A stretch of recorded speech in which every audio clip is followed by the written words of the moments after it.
সুপ্রিয় শ্রোতা, গল্প পাঠের আসর চ্যানেলে শুনতে যাচ্ছেন হুমায়ুন আহমেদ রচিত জোছনা ও জননীর গল্প উপন্যাসটির ৯ম পর্ব।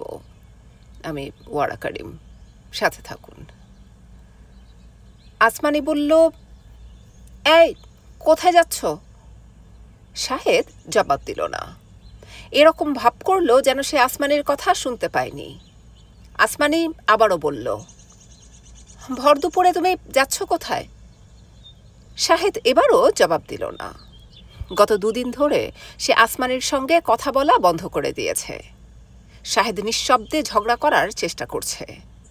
সমস্যা হচ্ছে, সে কথা না বলে দীর্ঘ সময় থাকতে পারে না। আসমানি পারে। এক নাগাড়ে ১৮ দিন কথা না বলার রেকর্ড আসমানির আছে। Guinness book of world records স্বামী স্ত্রীর কথা না বলা জাতীয় বাঙালি ব্যাপার নিয়ে মাথা ঘামায় না। মাথা ঘামালে স্বামী স্ত্রীর এক নাগাড়ে দীর্ঘ সময় কথা না বলার রেকর্ড ধরে রাখার ব্যবস্থা করত, এবং শাহেদের ধারণা সেখানে অবশ্যই আসমানির নাম থাকত।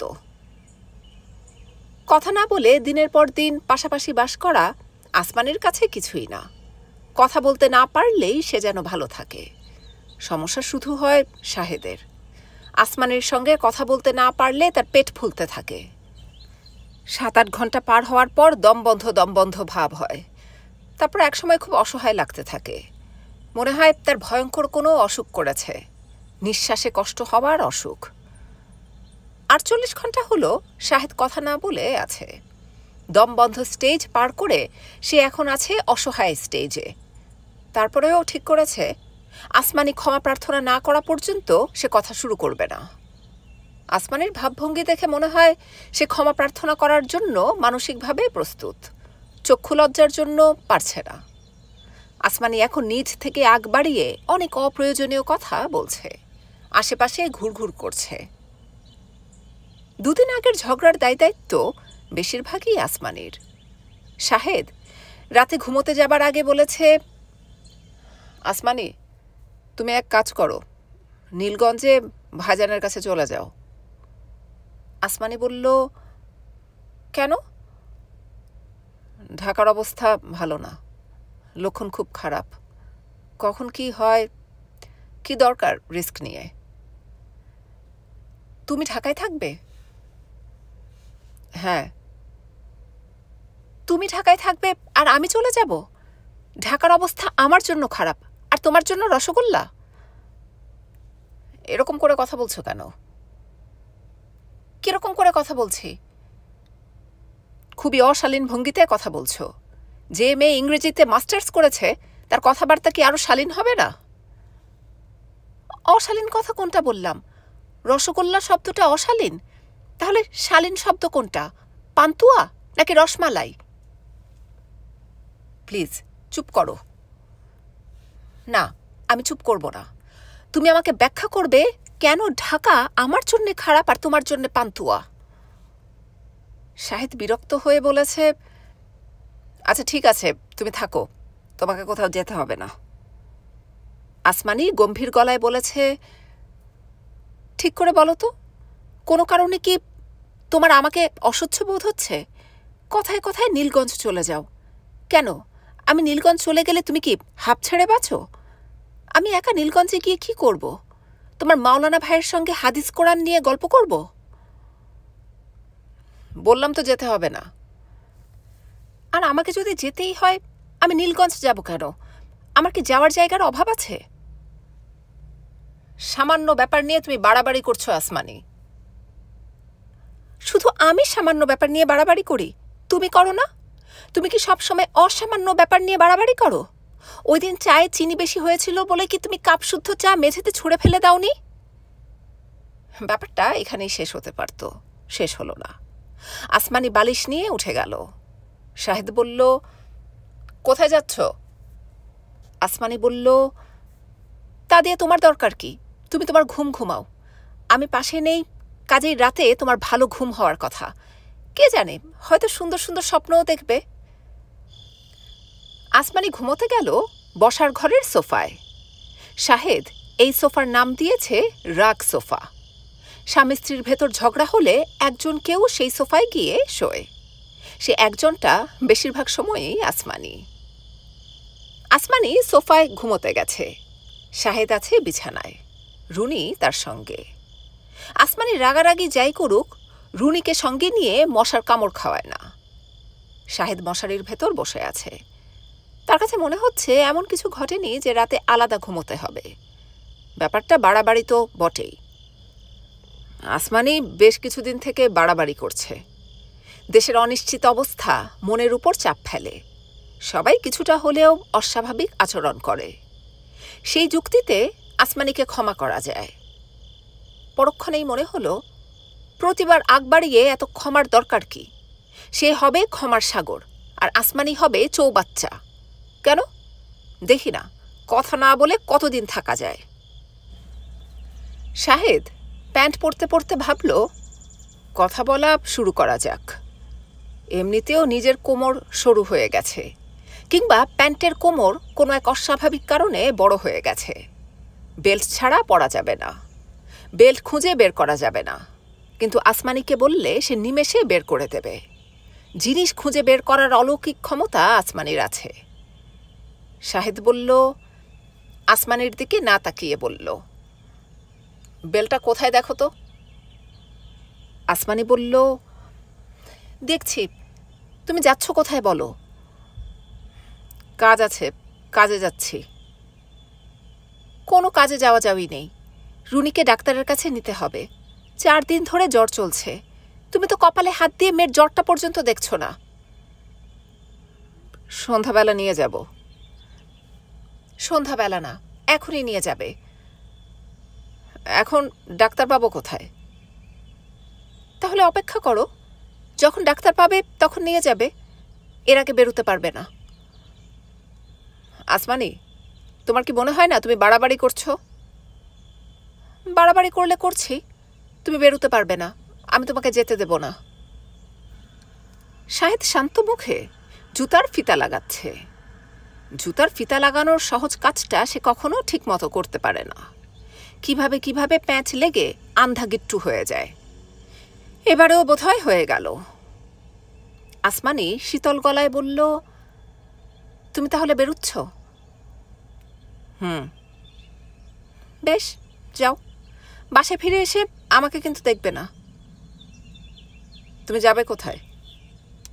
যেখানে ইচ্ছা যাব, তা নিয়ে তোমাকে মাথা ঘামাতে হবে না। বেল্ট খুঁজে দিতে বলছি, খুঁজে দাও। বেলটা খুঁজে বের করতে পারবো না, তুমি খুঁজে নাও। তুমি অন্ধ না, তোমারও চোখ আছে। শাহেদ ঘর থেকে বের হলো মন খারাপ করে। আসমানি অবুঝের মতো আচরণ করছে। এরকম সে কখনো ছিল না। তার হয়েছেটা কি? নাকি সমস্যা তার? সে এমন কিছু করছে যাতে আসমানি রেগে যাচ্ছে। দুজনের কেউই কাউকে বুঝতে পারছে না। বাসায় ফিরতে ফিরতে শাহেদের সন্ধ্যা হয়ে যাবে এবং সে নিশ্চিত বাসায় ফিরে দেখবে দরজায় তালা ঝুলছে। আসমানি রুনিকে নিয়ে চলে গেছে। তখন আবার বের হতে হবে তাদের খোঁজে। ঢাকায় মা বাবা ছাড়াও আসমানির বেশ কিছু আত্মীয় স্বজন আছে। সে এমন একজনের বাড়িতে উঠবে যার ঠিকানা শাহেদ জানে না। দেশের পরিস্থিতি ভয়াবহ। যে কোনো সময় শহরে মিলিটারি নেমে যাবে। অতি যে মূর্খ সেও এই সত্যটা খুব ভালো করেই জানে। জানে না শুধু আসমানি। সে ফট করে রিক্সা নিয়ে বের হয়ে পড়বে। এ সময় আর যাই করা যাক, ছেলে মানুষই করা যায় না। আসমানি বেছে বেছে ছেলে মানুষই করার জন্যে এই সময়টাই বেছে নিয়েছে। আশ্চর্য এক মেয়ে। রাস্তায় পা দিয়েই শাহেদের মন ভালো হয়ে গেল। ব্যাপারটা সে আগেও লক্ষ্য করেছে। ইদানিং উদ্দেশ্যহীনভাবে রাস্তায় রাস্তায় হাঁটতে তার ভালো লাগে। এর কারণ কি হতে পারে? নগরে কোনো বিশেষ ঘটনার জন্যে প্রস্তুত হচ্ছে। সেই প্রস্তুতি কাছ থেকে দেখার আনন্দ, নগরীর উত্তেজনার সাক্ষী হবার আনন্দ।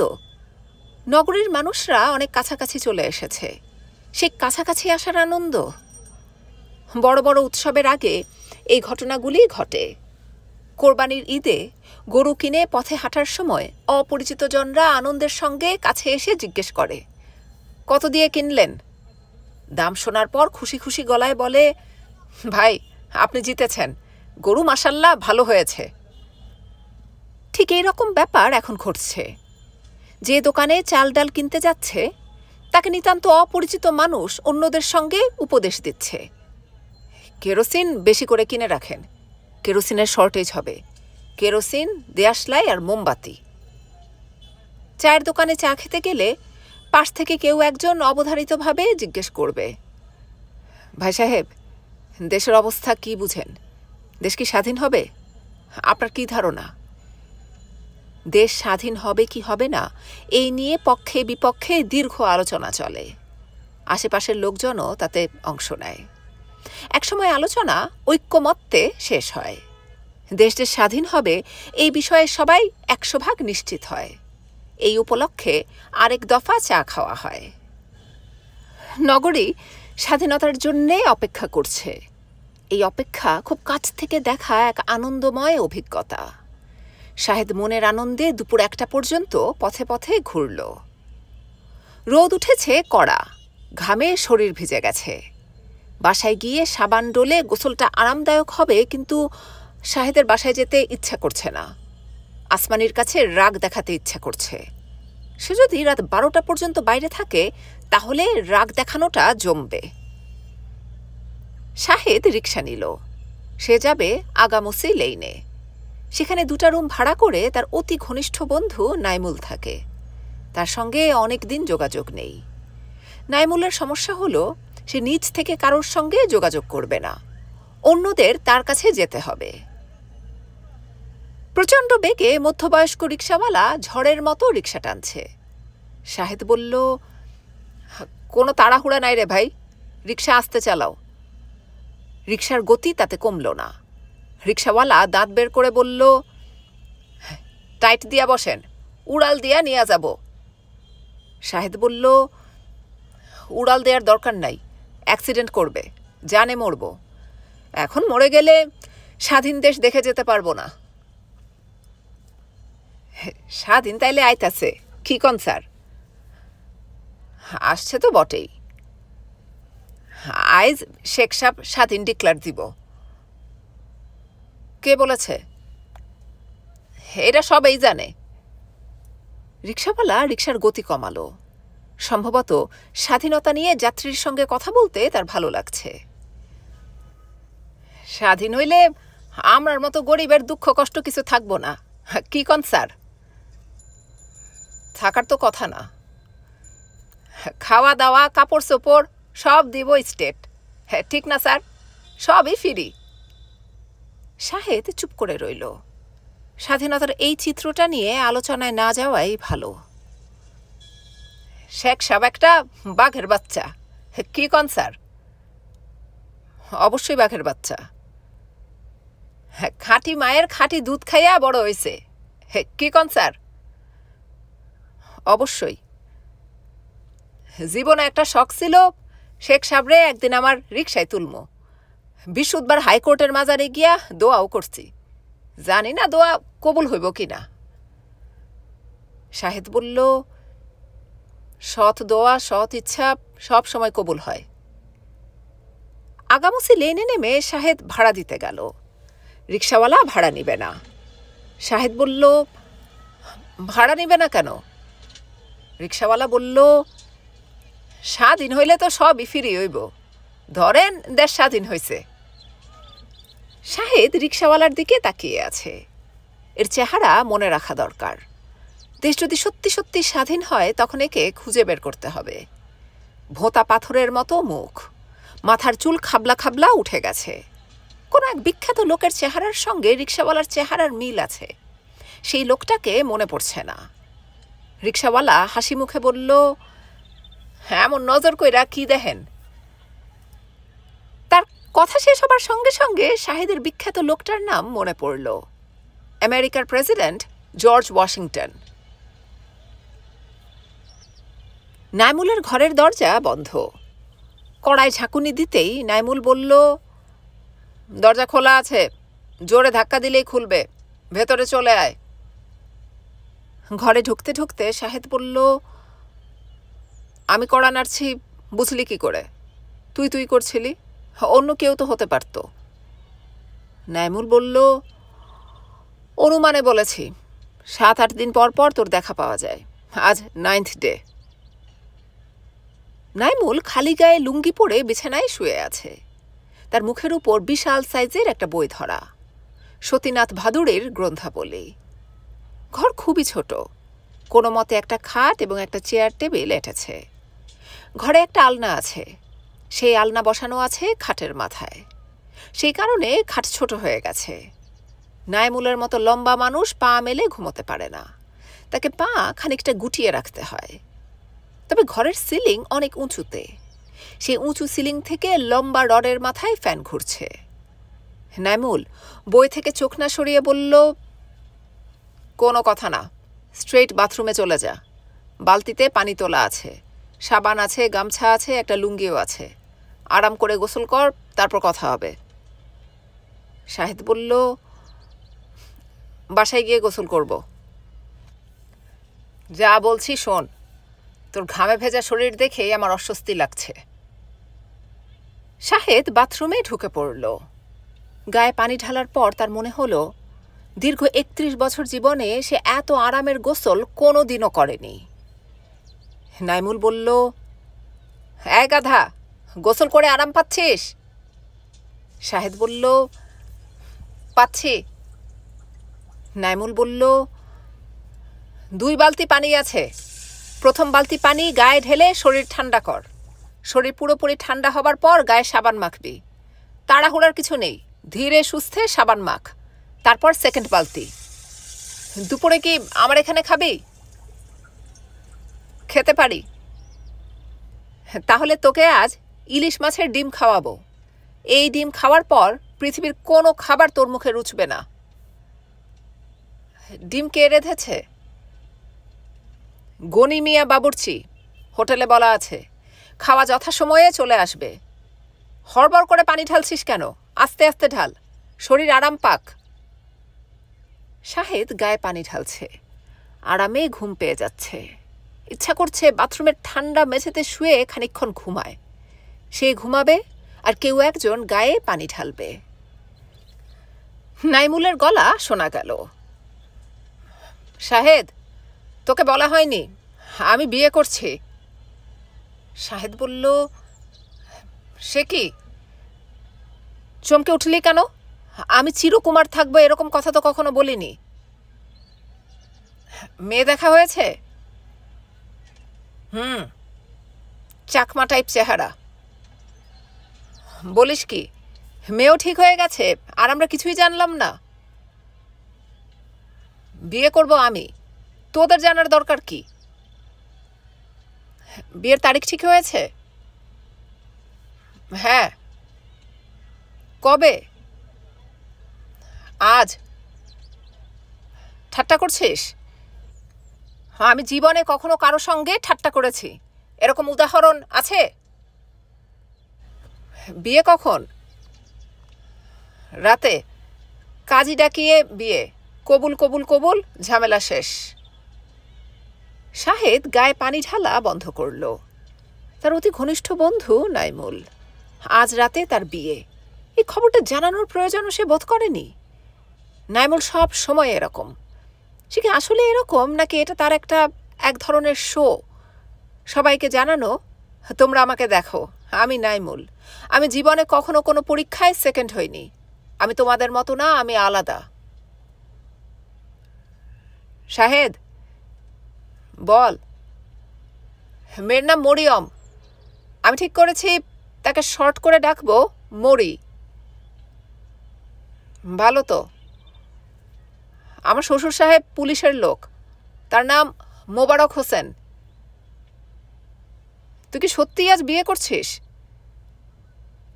হ্যাঁ, আজ বিয়ে করাটাই আমার জন্য সুবিধা। আজ বিশেষ দিন, 7ই মার্চ। শেখ সাহেব স্বাধীনতার ঘোষণা দেবেন। এক সময় এই দিনটি আমাদের জাতীয় দিবস হয়ে যাবে, সরকারি ছুটি থাকবে। আমি আমার ম্যারেজ ডে কখনো ভুলব না। ভালো কথা। তুই কি শেখ সাহেবের ভাষণ শুনতে যাবি? হ্যাঁ। কি দরকার, রেডিওতে প্রচার হবে, রেডিও শোন। ক্রিকেট খেলা এবং ভাষণ এইসব রেডিওতে শোনা ভালো। শাহেদ বাথরুম থেকে বের হলো। নাইমুলের দিকে তাকিয়ে শান্ত গলায় বলল, গোসল করে আরাম পেয়েছি। নাইমুল মুখের উপর ধরে থাকা বইয়ের পাতা উল্টাতে উল্টাতে বলল, আরাম পাবি জানতাম। শাহেদ বলল, আমি এখন যাচ্ছি। নাইমুল বিস্মিত গলায় বলল, যাচ্ছি মানে কি? যাচ্ছি মানে যাচ্ছি। ভাত খাবি না? না। তুই কি রাগ করে চলে যাচ্ছিস নাকি? রাগ করবো কেন? রাগ করার মতো তুই তো কিছু করিসনি। এই যে তোকে কোনো খবর না দিয়ে বিয়ে করে ফেলছি। আসলে বিয়ের মতো পার্সোনাল কোনো ব্যাপার নিয়ে আমি ঢাক পিটাতে চাই না। এমন তো না যে তুই আমার স্বভাব জানিস না। শাহেদ কিছু না বলে দরজার দিকে এগুচ্ছে। নাইমুল বলল, 7টার আগে চলে আসিস, বরযাত্রী যাবি। ধীরেন স্যারের কাছে যাব, উনাকেও বলবো বরযাত্রী যেতে। আমার ধারণা স্যারকে বললেই তিনি যাবেন। তোর কি ধারণা? শাহেদ জবাব না দিয়ে ঘর থেকে বের হয়ে গেল। সে আহত এবং অপমানিত বোধ করছে। নাইমুল তাকে খবর না দিয়ে বিয়ে করে ফেলছে। শাহেদের গা জ্বালা করছে। শাহেদ রেসকোর্সের দিকে এগুচ্ছে। শেখ মুজিবুর রহমান রেসকোর্সের ময়দানে ভাষণ দেবেন। তিনি কি বলেন তা শোনা অতি জরুরি। ঘরে বসেও শোনা যেত, রেডিওতে ভাষণ প্রচার করা হবে। তবে কিছুই বলা যায় না। হঠাৎ হয়তো ভাষণ বন্ধ করে ইয়াহিয়া খান রাস্তায় মিলিটারি নামিয়ে দেবে। সেই প্রস্তুতি তাদের নেওয়া আছে। পূর্ব পাকিস্তানের গভর্নর বদল হয়েছে। Vice admiral SM. আহসানের বদলে নতুন গভর্নর হয়ে এসেছে লেফটেন্যান্ট জেনারেল টিক্কা খান। টিক্কা খান নামটাই তো ভয়াবহ। ইয়াহিয়া তাকে শুধু শুধু নিয়ে আসছে না, তার মাথায় অন্য পরিকল্পনা। যে কোনো দিন এই পরিকল্পনার বাস্তবায়ন হবে। কি ভয়ঙ্কর যে হবে সেই দিন কে জানে। ডুমসডে। দেশের বেশিরভাগ মানুষ ডুমসডের ব্যাপারটা বুঝতে পারছে না। তারা কল্পনা করছে স্বাধীন দেশে বাস করছে। স্বাধীনতা এত সস্তা না। রেসকোর্সের ময়দানে মানুষের স্রোত নেমেছে। তারা চুপচাপ চলে আসছে তা না, স্লোগান দিতে দিতে এগুচ্ছে। বীর বাঙালি অস্ত্র ধরো, বাংলাদেশ স্বাধীন করো। ভুট্টোর মুখে লাথি মারো, বাংলাদেশ স্বাধীন করো। পরিষদ না রাজপথ, রাজপথ রাজপথ। তোমার আমার ঠিকানা পদ্মা মেঘনা যমুনা। ঢাকায় যত মানুষ ছিল সবাই বোধহয় চলে এসেছে। লাখ লাখ মানুষ। যেদিকে চোখ যায় শুধু মানুষের মাথা। অনেকে আবার বাচ্চা কাচ্চা সঙ্গে করে নিয়ে এসেছে। ঘোমটা দেওয়া বউরাও আছে। তারা চোখ বড় বড় করে এদিক ওদিক তাকাচ্ছে। বাবার ঘাড়ে বসে একটা বাচ্চা মেয়ে ট্যাঁ ট্যাঁ করে কাঁদছে। মেয়েটার মাথার চুল বেনি করা, বেনির মাথায় লাল ফিতা বাঁধা। কাঁদতে কাঁদতে মেয়েটা মাথা ঝাঁকাচ্ছে আর তার বেনি নড়ছে। সুন্দর লাগছে দেখতে। শাহেদ মুগ্ধ হয়ে মেয়েটির বেনি নাড়ানো দেখল। তার মনে হলো রুনিকে নিয়ে এলে হতো। তাকে ঘাড়ে বসিয়ে মানুষের সমুদ্রের এই অসাধারণ দৃশ্য দেখানো যেত। এই দৃশ্য দেখাও এক পরম সৌভাগ্য। পৃথিবীর কোথাও কি এত মানুষ কখনো একত্রিত হয়েছে? ভাষণ শুরু হওয়ার আগে আগে 2টা হেলিকপ্টার উড়ে গেল। মানুষের সমুদ্রে একটা ঢেউ উঠল, চাপা আতঙ্কের ঢেউ। শাহেদের পাশে বুড়ো মতো এক লোক দাঁড়িয়ে আছে। তার হাতে একটা ছাতা। ছাতাটাকে লাঠির মতো বাগিয়ে ধরে আছে সে, যেন এক্ষুনি যুদ্ধ শুরু হবে। সে যুদ্ধে ঝাঁপিয়ে পড়বে ছাতা হাতে। বুড়ো শাহেদের দিকে তাকিয়ে হাসি মুখে বলল, আজ শেখ সাহেব স্বাধীন ডিক্লার দিব। বলে সে থু করে পানের পিক ফেলল। সে পিক পড়ল শাহেদের প্যান্টে। সাদা প্যান্টে লাল পানের পিক। মনে হচ্ছে রক্ত লেগে গেছে। শাহেদ কঠিন কিছু কথা বলতে যাচ্ছিল, তার আগেই ভাষণ শুরু হয়ে গেল। চারদিকে ভয়াবহ নীরবতা। লাখ লাখ মানুষ নিঃশ্বাস বন্ধ করে আছে। তারা তাদের মহান নেতার প্রতিটি শব্দ শুনতে চায়। কোনো কিছুই যেন বাদ না পড়ে। মাঝে মাঝে শেখ মুজিব দম নেবার জন্যে থামছেন, আর তখনই আকাশ বাতাস কাঁপিয়ে ধ্বনিত হচ্ছে, জয় বাংলা, জয় বাংলা। বঙ্গবন্ধু শেখ মুজিবুর রহমানের ভরাট গলা ভেসে আসছে। মাথার উপরে চিলের মতো উড়ছে হেলিকপ্টার। শাহেদ ভাষণ শুনছে আকাশের দিকে তাকিয়ে। আজই ঘটে যাবে না তো? আজই হয়তো ফেলে দিল হেলিকপ্টার থেকে কিছু বোমা। আজ দুঃখ ভারাক্রান্ত মন নিয়ে আপনাদের সামনে হাজির হয়েছি। আপনারা সকলে জানেন এবং বুঝেন আমরা আমাদের জীবন দিয়ে চেষ্টা করেছি, কিন্তু দুঃখের বিষয় আজ চট্টগ্রাম, খুলনা, রাজশাহী, ঢাকা আমার ভাইয়ের রক্তে রাজপথ রঞ্জিত হয়েছে। আজ বাংলার মানুষ বাঁচতে চায়, বাংলার মানুষ অধিকার চায়।